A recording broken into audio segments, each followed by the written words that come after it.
Assalamu alaikum and welcome back to another episode of Manifesting Muslimah. I'm your host, Zara Pedersen, and today we're going to talk about signs from Allah subhanahu wa ta'ala. Signs that what we're doing is the right thing for us, that we're going in the right direction, moving in the right direction, that one chapter has ended and it's time for us to take that plunge and try something else, that we're being pushed sometimes into a direction that is the right one for us, and so on and so forth.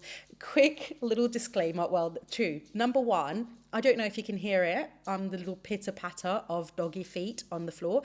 I moved last week, and the Airbnb that I'm currently staying in for the next month doesn't have any carpets on the flooring, and it's just wooden flooring, and so you can hear the little pitter patter of doggy feet in the background. There's no more chickens. I'm so sorry, and it's making me sad, so I'm not going to talk too much about it. So don't worry, they are safe and looked after. They have been passed on to some very lovely neighbours of mine who are very, very happy to receive them. But just so you know, if you hear the little clickety clack in the background, that's the dogs, just always finding the most energy to walk around and be active and do everything as I sit down to work, whether it be recording a podcast, writing my book, filming TikTok videos, whatever it might be. That's always the time they have the most energy to go about and just be like, hey, I'm just going to walk around now for, 3 hours and clickety clack everywhere. All right. So that's the first disclaimer. Second disclaimer now pertaining to this actual episode. I actually hinted in Monday's episode that this was what I was going to talk about in today's episode, because it literally just happened to me, receiving signs from Allah subhanahu wa ta'ala last week. And so there's a couple of things that I want to say, because astaghfirullah, I don't want you to think when I say receiving signs from Allah. This is not a prophetic signs, receivements from Allah. It's not like a direct communication from Allah. There's none of that stuff. Astaghfirullah, I am no one. All I am is a servant of Allah subhanahu wa ta'ala, and that is it. So that's the first thing I just really, really want you to know, that this is not some blasphemic almost stuff where I'm trying to elevate my status or your status in any way, shape or form beyond what it is, which is a servant of Allah who is allowing Allah to divinely guide them in their journey in this dunya, because that is what Allah can do for us. While He cannot communicate with us directly, well, He can, but He's not going to, because we're not prophets. He can do other things and sometimes make the angels around us do things to guide us in the right directions and give us signs. This is also literally what praying istikhara is for, is asking for signs so you can get clear on things that you want. And sometimes, even without us asking for signs, Allah will send us signs as well. And this is again, Allah subhanahu wa ta'ala mentions several times in the Quran. And the reason why I say several times, and I'm not going to give you direct Quran quotes in this, is because I've literally, as I'm reading my Quran, I literally see it every few pages or so, or maybe not every few pages, but in every surah so far, I've seen some verbiage around we will guide those that we want, or if, there are signs for those who wish to see, and so on and so forth. And if you're looking for those kinds of things, I would say open your Quran and read. All right, so, or actually, absolutely do that. But I might also, make an episode on all the places. But again, the Quran is big, so having to find all the places to do that. But I might speak into it in a different episode or in a TikTok video or something completely different. Okay, so that's definitely the first thing that I need to say. The second thing that I need to say is, this topic, and the reason why I haven't spoken so much about it so far, is because, of course, this is up to interpretation. This is a highly individual, intimately individual thing between you and Allah. Signs is something that we can perceive. Some of us perceive them, some of us don't. It is what we read into them sometimes. It's our understanding of our intuition, the world around us, and our relationship with Allah subhanahu wa ta'ala. So some things that I might interpret as a sign, you might look at it and be like, Zara, that's not a sign, that's just X, Y, and Z, or whatever. Or, something that might have been a sign for me was nothing for you, or in the same situation would not apply as a sign to you.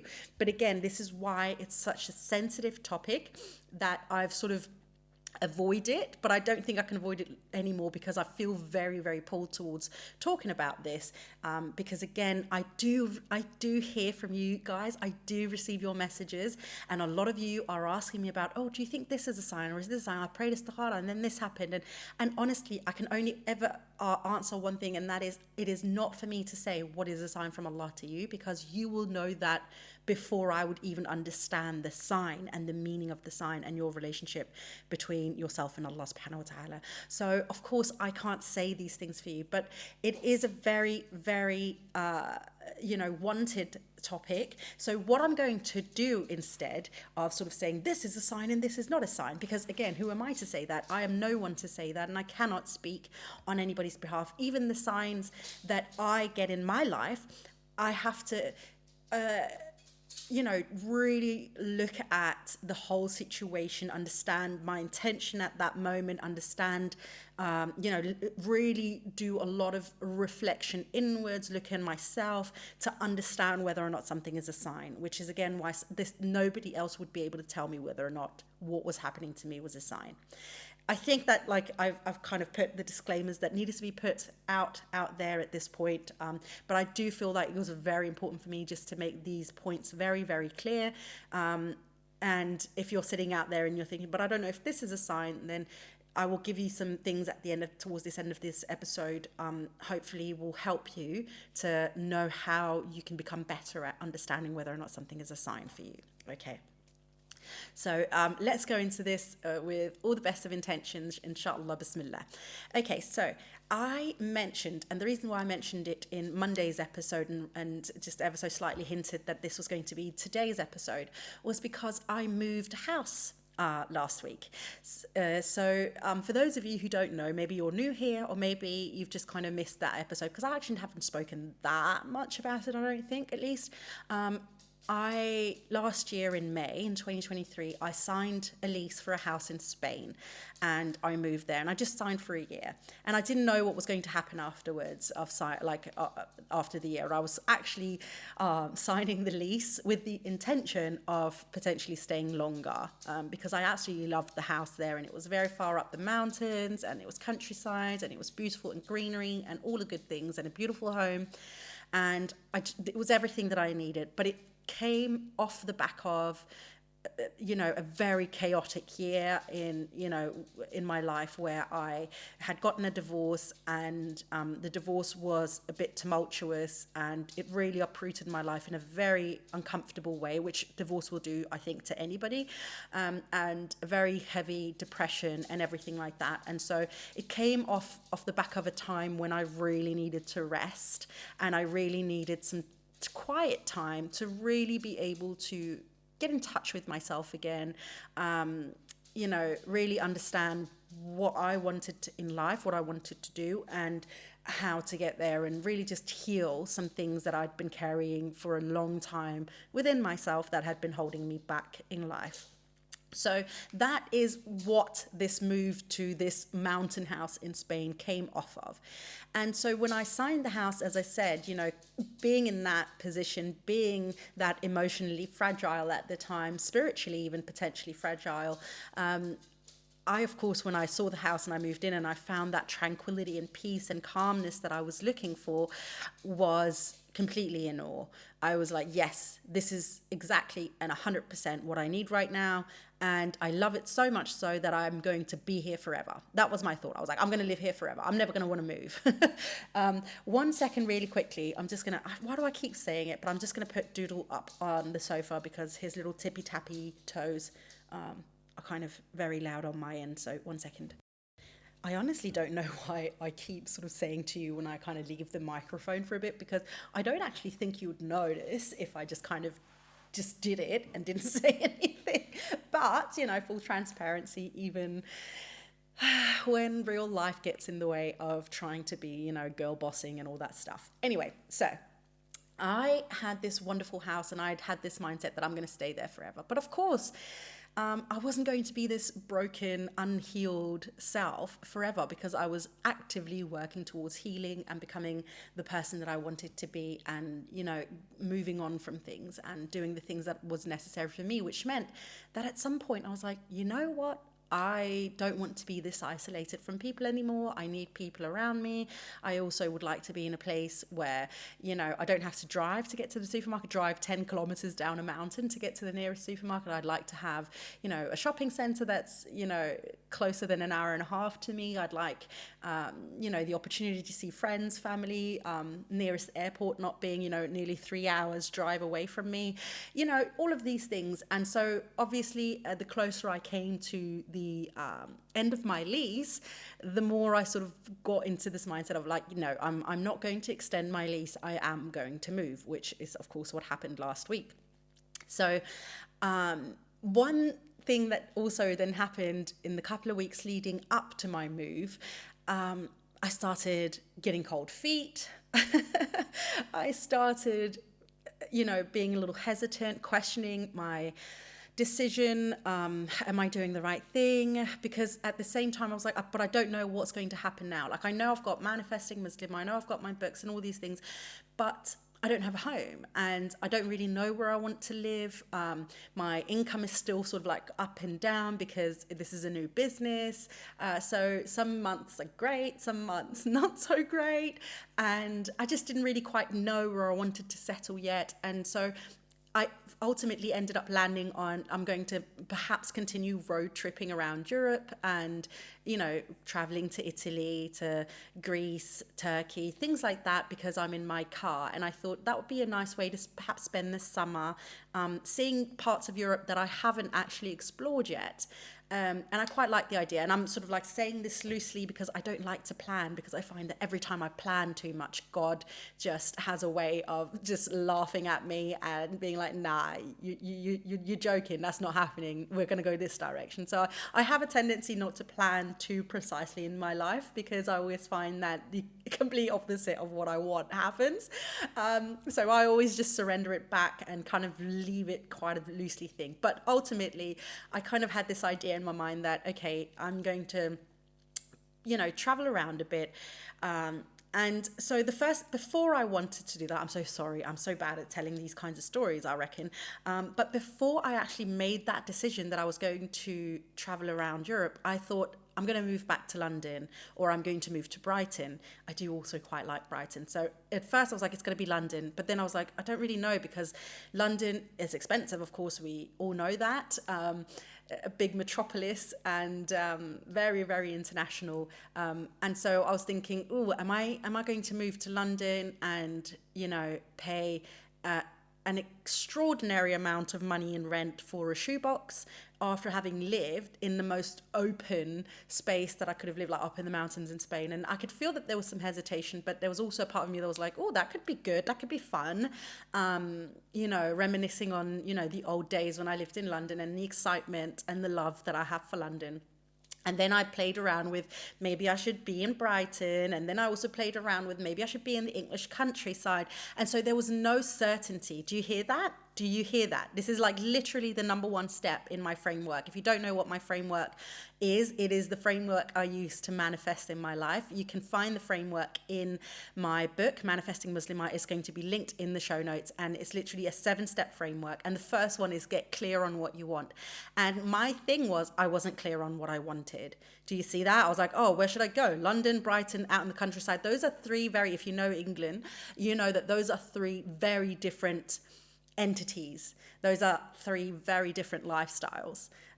So there was no clarity on what I really wanted in that, which made it very difficult for me to sort of like get like to have that, okay, this is the goal, this is what I'm going for. So I was kind of just looking at everything and nowhere at the same time, looking for houses and being like, oh, am I sure I want this one? I don't know. I mean, I like the house, but the location's a bit weird. And what about this? Well, it's kind of small, but the location's amazing, or whatever it might be. And so I was never really fully clear on like, this is the one that I want.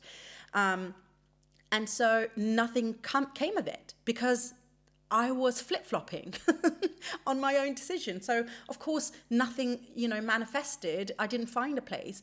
And ultimately, one of the things that also happened was that I was like, it's going to be summer in a minute.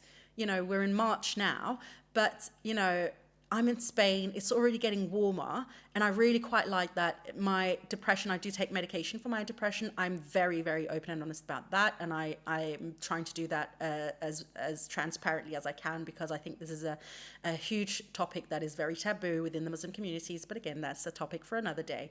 But I do take, my medication for my anxiety and my depression. But obviously, the weather has a huge impact as well on my mood and my brain's ability to produce serotonin, the happy hormone. And so there was also a part of me that was like, oh, maybe I should just stay a bit longer. There was some pressure from my family who was like, oh, it's so nice to visit you. Maybe if you stay a bit longer in Spain, we can visit you again this summer, because they visited with me last summer. And so there was, as you can hear again, just so much unclear focus on one thing. So I was like putting my energy in a lot of things, which ultimately means I'm putting my energy nowhere. So I couldn't get like a full outcome of what it is that I wanted. And so ultimately I made the decision that I was going to do the road tripping, because I wasn't going to settle for anything. I wasn't going to sign a lease for a year for something that I wasn't sure I wanted to stay in or be in, or pay a large amount of money for a place that I wasn't sure I wanted to stay at or be in for a year. So I decided the best thing for me to do would be to road trip until at least I can make a clear decision and get more clear on what it is that I want.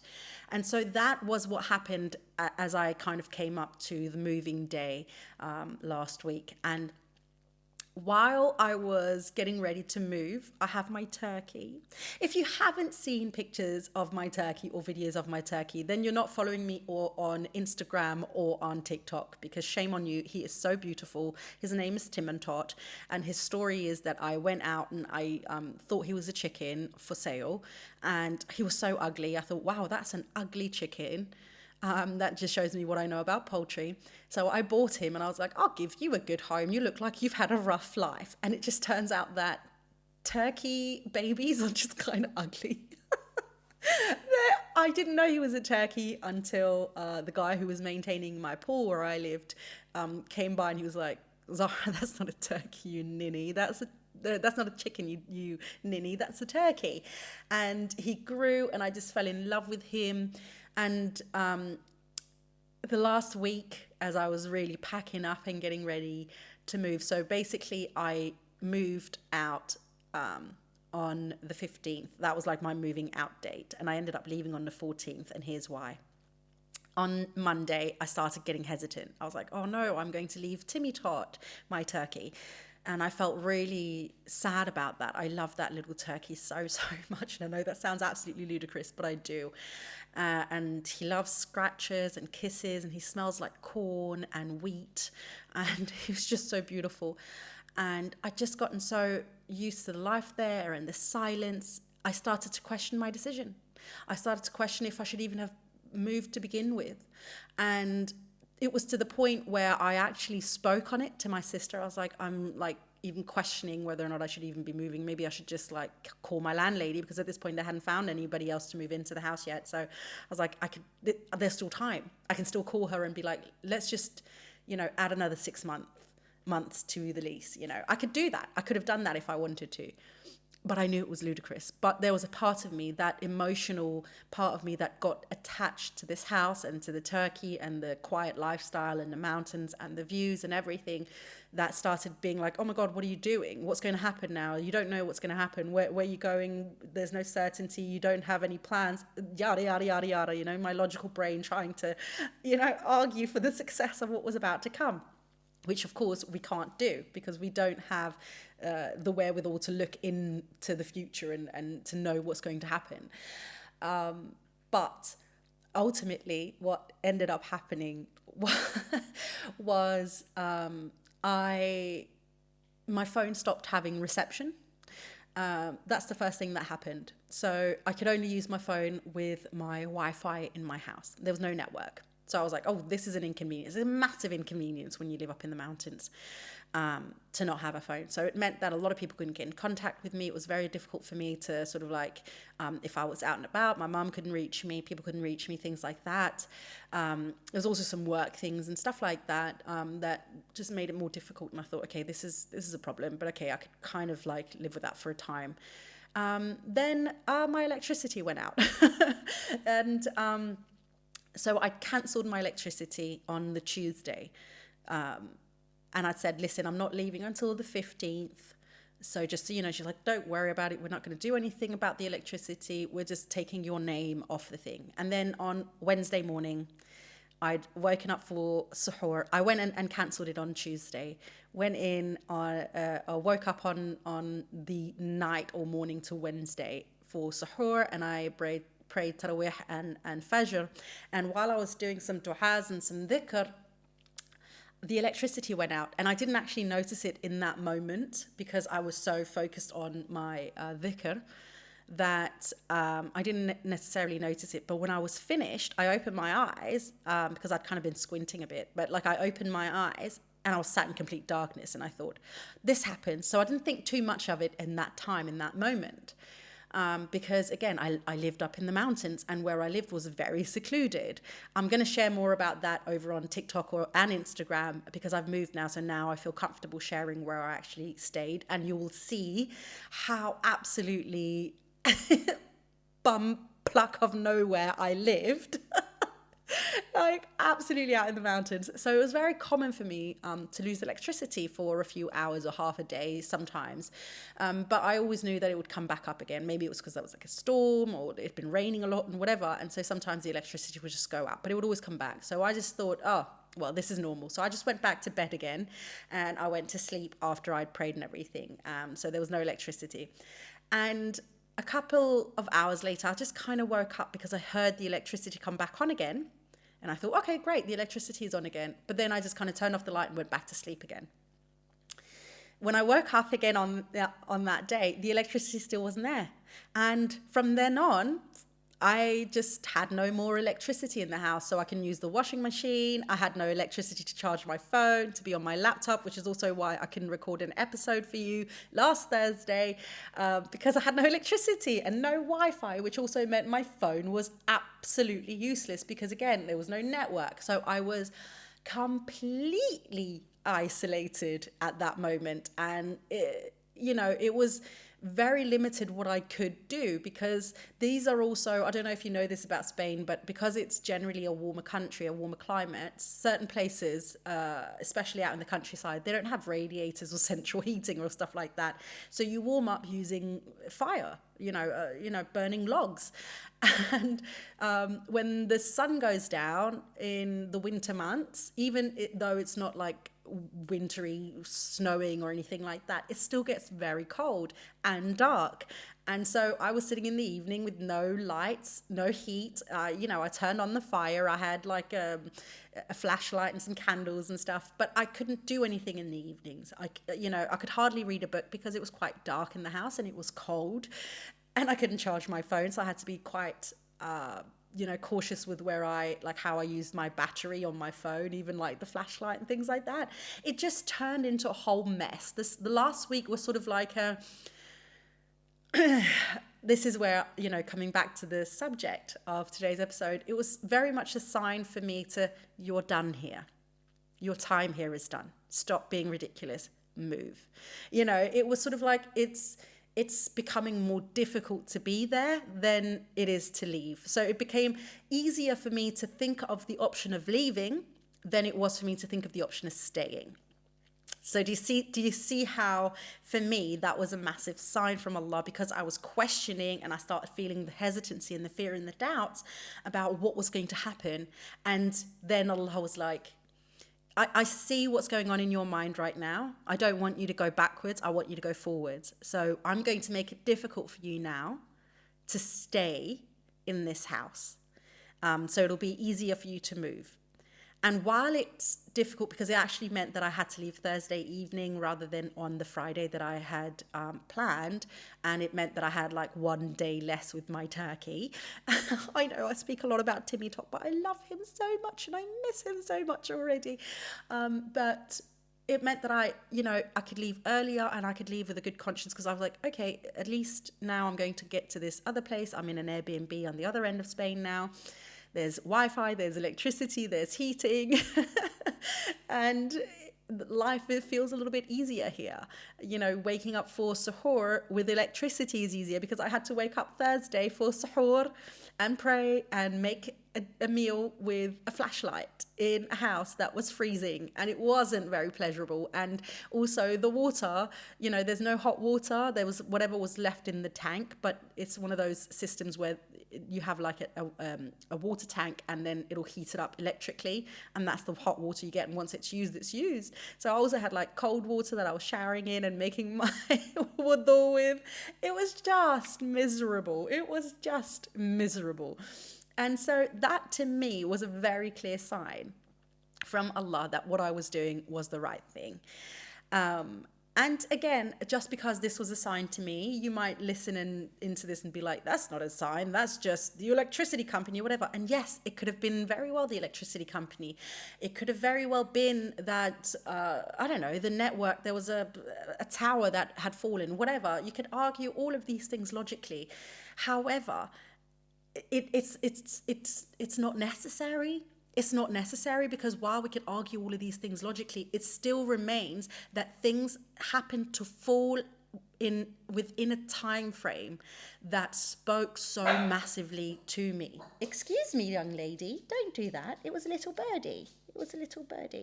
So it spoke so massively to me because of the quote unquote coincidence of when these things happened. I don't believe in coincidences. I believe in divine intervention.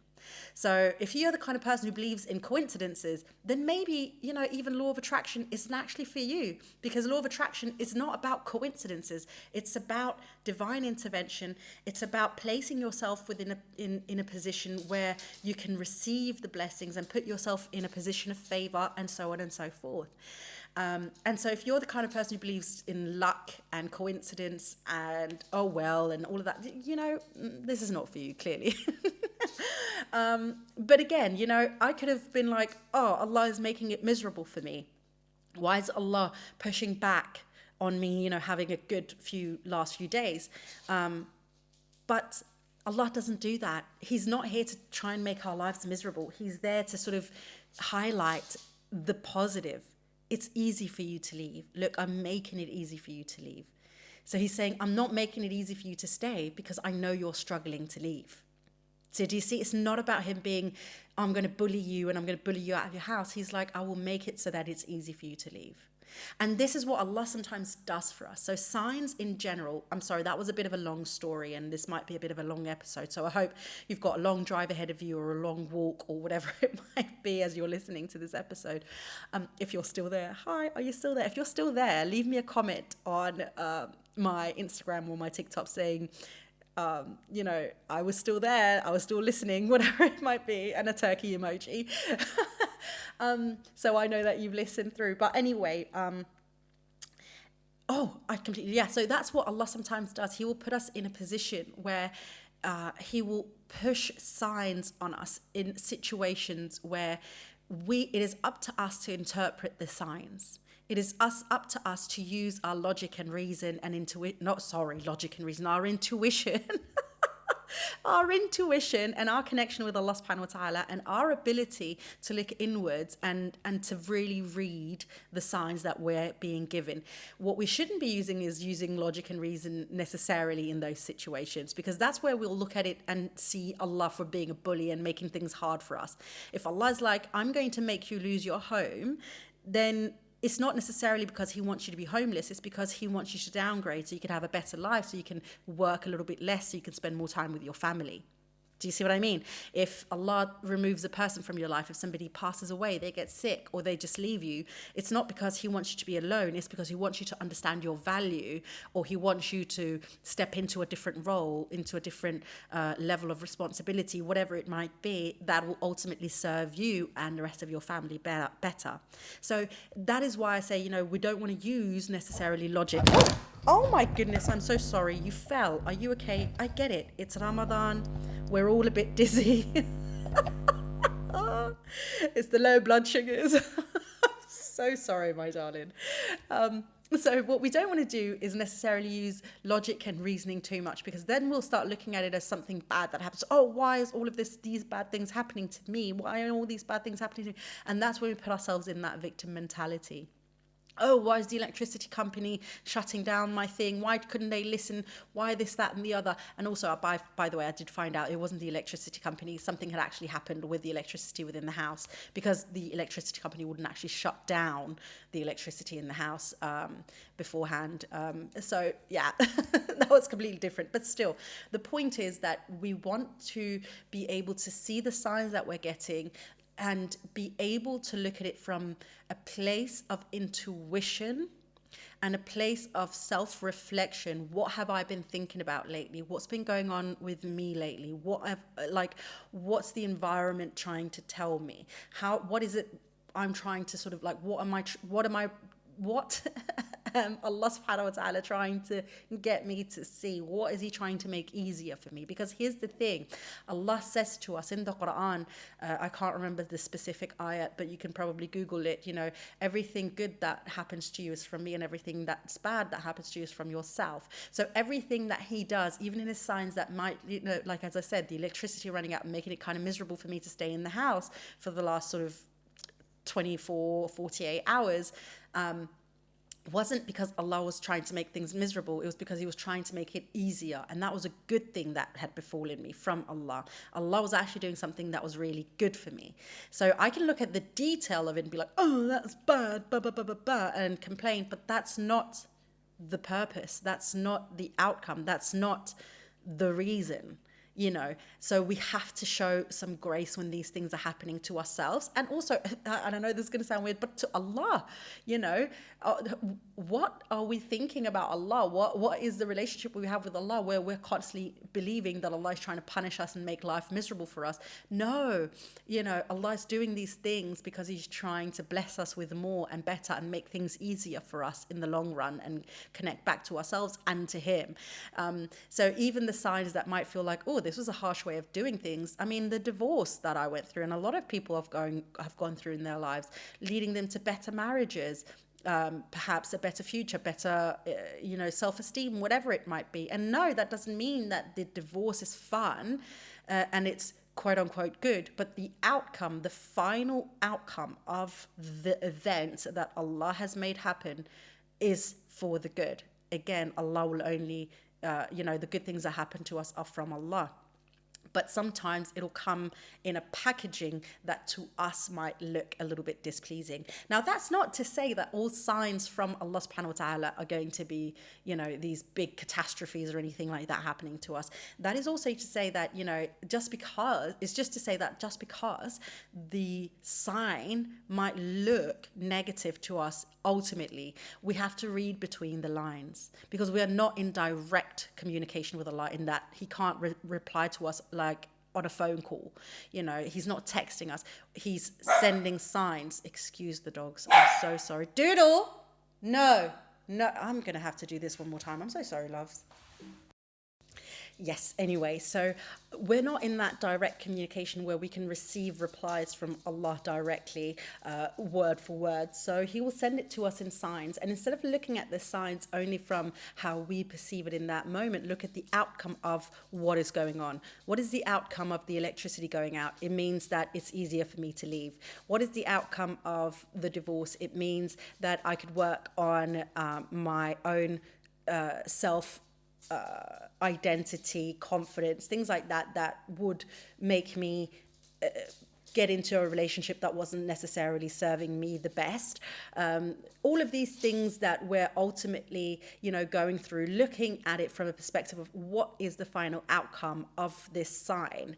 And so again, this is why I say, you will know it best for yourself. Sometimes signs will also be, obvious to us, very, very obvious, in that we'll ask for a sign for something and then we'll receive a message from a person or a job offer, or there'll be, you can literally, I've even done a TikTok video on this. You can even sometimes, Allah will allow this to happen, but ask for a specific thing, to be shown a specific thing. Be cautious with that, of course, because there is sort of like that bias that we can have within our mindsets, that if we're saying, oh, I want to see a white dove, we will become hyper vigilant and hyper aware of doves, and then all of a sudden we'll see white doves everywhere. And that is not necessarily because Allah is sending the sign of a white dove. It's because we're so biased and we're so focused on trying to find that white dove. So if you're going to do something like that, do it from a place where you know that you can still extract yourself from that bias and not go out there and force the sign to come if it's not coming. But, of course, it can still be done, and sometimes Allah will do it for us, sometimes He won't, depending on the situation. That is literally istikhara. When we're praying istikhara, we're asking Allah to send us a sign, and in that we can say, I would like the sign to be clear to me. Maybe you can say one of the examples that I've heard, like a specific word from this person, a specific message, a specific gift, things like that. And then that is, what you'll get or you won't get, and that'll be your sign. But I would say that, that's the kind of thing that Allah doesn't necessarily always indulge in. Allah subhanahu wa ta'ala, from my personal experience and from the experience that I've had working with my clients, will do more of the signs where we have to do our own interpreting. And that is because Allah wants us to use our own discernment, to make our own decisions, to make our own choices, because in that is growth, there's intention, there's, us evolving, trusting in Allah, having that tawakkul, things like that. And that is why it can benefit us more not to have that clear black on white sign necessarily. Okay, I am about to lose my voice. I am fasting. This is the second episode that I am recording today, and my mouth is getting a bit dry. The dogs are getting a bit weird. I think I might have to go and take them for another walk. So I'm going to leave you with this episode right here. No, I'm not, because I promised you at the beginning of this episode as well that I was going to leave you with some things that you can do. So sorry, I was about to end the episode before that. With some things that you can do to really up-level your skills in terms of figuring out signs from Allah. And in this, it's not sort of like hey, and if you drink 2 liters of water and run 5 miles a day, then, because it's not that clear cut, it is a little bit more difficult, because it is about learning how to lean into your intuition. The intuition is, I would like to say, the part of us that's mostly connected to our soul. And our soul is the thing that is connected to Allah, not our earthly body. That is, on loan. That is something that's going to, die and rot and disappear. But the soul is the part of us that is eternal. And in that is that intuition, that drive, that pull, that desire, all of the things that we get that ultimately makes us, these eternal beings, servants to Allah. And so the intuition is a part of that, because that is the part of us that is not tainted by our own opinions, the way that we were raised. It's not influenced by pop culture. It's not any of these things. It speaks directly just from the soul of what is good for me as a soul, as this entity that is, a forever being, and that is going to return to Allah, inshallah, one day, and not go in the opposite direction. And so it's a question of learning to lean into that intuition, opening yourself up, having that self-recognition. So what I would say is my best advice to you, well, there's 2 things. Number 1, get to know yourself, get to learn how to do more meditations, dhikrs, salah, learn how to shut the world out and listen to yourself and what's actually going on inside of you. And you have to practice it, because it's a skill, and it takes time for some people more than for others, but it's definitely worth being able to do that. You might find that it's easier for you to do that if you're listening to music and going for a walk. It might be that you can do this easier when you're praying Fajr in the middle of the night. It could be that you're mostly doing this when you're playing with your children. Whatever it might be, there'll be an activity where you find, it's easier for me to distance myself from this physical world and going into a much deeper place, and connecting back to my soul there and my intuition, and learning to listen to what I really want and what my soul really needs from me. And the second thing is to really work on making your relationship with Allah subhanahu wa ta'ala a personal one, a very intimate relationship between you and Allah, where you know it is not just, and it's such a difficult thing. And again, I'll probably make another episode on this specific topic. So I'll just kind of skim on this very quickly. But there's sort of like, I'd like to say there's that general idea of Allah that is sort of like in Islam, we have Allah. And then there is your relationship with Allah. And that is a different Allah. Not that it's not the same Allah, but it's a different Allah because that is the Allah that you're speaking to, where the communication is so private and so unique between you and Allah. And no one will have that experience and that relationship with Allah except for you. And that relationship with Allah, dive into it, work on it, improve it, figure it out, do what you can to really strengthen that bond between you and Allah and that relationship between the two of you, rather than focusing on the general perspective of Allah and the general understanding of Allah. It really has to come from you and Allah. And when you know how to do that as well, combined with this knowing of the intuition and the reflection upon yourself and being able to shut out the outside world, the easier it will become, again, to see and understand and interpret signs from Allah when they're being sent to you.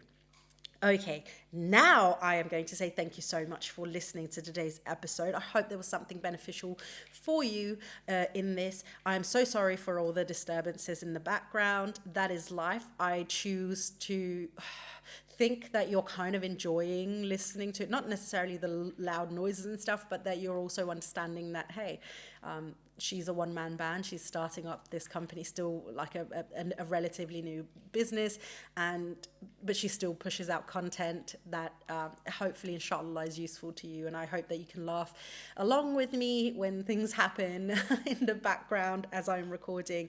But anyway, my darlings, I'm going to go take the dogs for a walk. There's about an hour and 20 minutes until I can break my fast. So I'm going to go for a nice long walk. I hope you have an amazing rest of your day, whatever it is that you're doing. And until I speak to you next time, my darling friend, please don't forget to live in love.